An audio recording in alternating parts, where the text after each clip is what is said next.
माना अंधेरा बहुत घना था, सुबह फिर से आएगी। साईं सदा साथ हैं, जिंदगी फिर से मुस्कुराएगी। तो दोस्तों, बाबा की कृपा और बाबा का सानिध्य हमारे साथ हमेशा है। क्योंकि मेरे साथ घटी हुई कुछ ऐसी घटनाएं जो मैं आपसे भी साझा करना चाहता हूँ। मैं कक्षा 5 का छात्र था, तभी से ऐसी प्रेरणा कहीं से मिली कि मैं साईनाथ का दीवाना हो गया और अपने परम मित्र एम के गुप्ता के साथ जब कहीं भी गांव से इधर उधर जाता तो मैं साईं के द्वारा बांधी गई सर पे कफनी उसी तरीके से अपने सर पर बांधने लगा।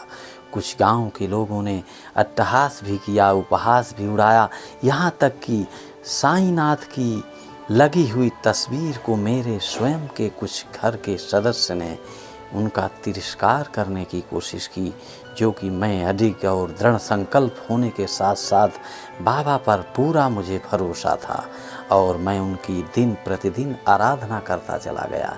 यह बात सन 1986 के आसपास की बात है और उस समय बाबा की कोई विशेष ख्याति भी नहीं थी। और फिर मैं बाबा के दरबार यानी शिरडी पर आने जाने के लिए हमेशा उत्कृत और काफ़ी मैं जाने का इच्छुक रहता था, लेकिन कहीं से कोई जानकारी ना होने के कारण और उस समय मेरी उम्र भी छोटी होने के कारण मैं ज़्यादा लोगों से जानकारी नहीं जुटा पाया। और फिर 2007 में मैं शिरडी की प्रथम यात्रा जाने का सौभाग्य प्राप्त किया और फिर प्रतिवर्ष मैं बाबा के चरणों पर यूं ही शिरडी आता जाता हूं और बाबा को प्रणाम करता हूं। और फिर इस तरीके से बाबा के प्रति मेरा रुझान और लगाव दिन प्रतिदिन बढ़ता गया। यह बात हम लगभग हर वर्ष बाबा से प्रार्थना करते कि प्रभु, सब जगह आपके चमत्कार होते हैं, लोगों को आप दर्शन देते हैं, किसी न किसी रूप में आप मिलते हैं, मेरे जीवन काल तक आप मुझे एक बार ज़रूर दर्शन देना प्रभु। मेरी यह प्रार्थना बाबा ने स्वीकार किया। शायद बाबा को पता था कि मेरा जीवन काल सिर्फ 2020 जनवरी 12 तक ही है और मुझे बाबा ने नवंबर 21 2019 को मैं अपने माँ को लाने के लिए अपने गांव गया था। वहाँ से मैं लखनऊ आना चाहता था और जब मैं अपनी माँ को लेकर के गाड़ी में बैठ गया तब चलते वक्त मैं अपने घर के सामने बने हुए मंदिर पर शिवलिंग को प्रार्थना करने के लिए वहां गया और मैंने जैसे उनको प्रणाम किया वैसे देखता हूं कि साक्षात परब्रह्म मेरे साईनाथ मुझे दर्शन दे रहे हैं और मैं फिर हतप्रभ हो गया। और उस दिन को मैं सोचने लगा जब बाबा से मैं दिन प्रतिदिन प्रार्थना करता था कि मुझे ज़रूर एक बार आप दर्शन दें, आप कैसे लोगों को साथ चमत्कार करते हैं, मेरे साथ भी एक बार बाबा ज़रूर चमत्कार करके दर्शन मुझे दीजिए। और यह देखिए, साक्षात बाबा की तस्वीर आप देख सकते हैं किस तरीके साईनाथ आप सब हमको दर्शन दे रहे हैं।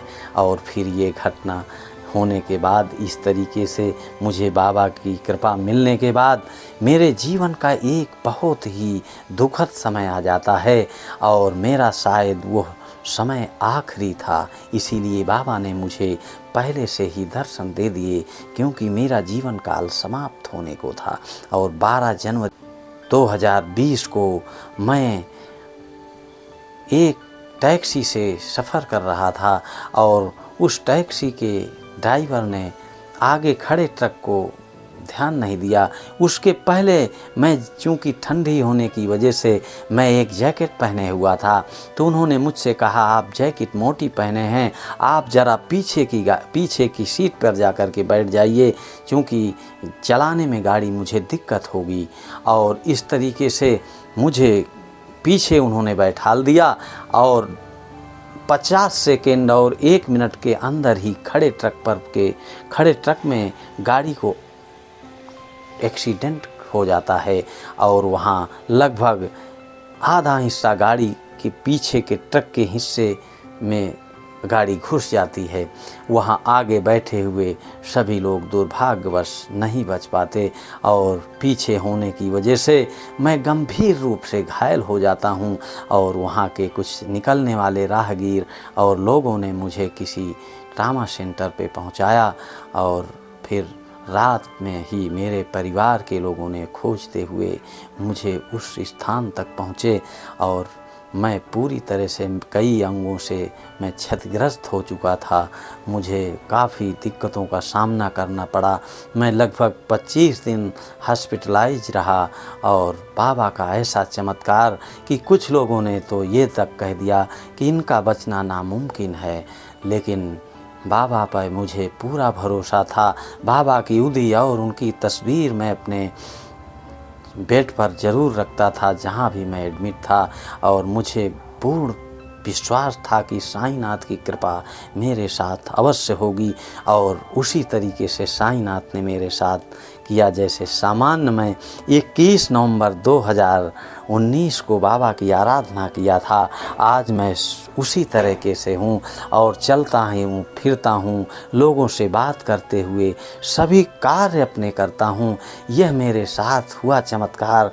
मैं कभी साईनाथ का ऋणी रहूँगा और कभी ऋण नहीं हो सकता और जीवन पर्यंत बाबा यूं ही मेरे साथ और मेरे परिवार के साथ साथ सभी के साथ कल्याण हो।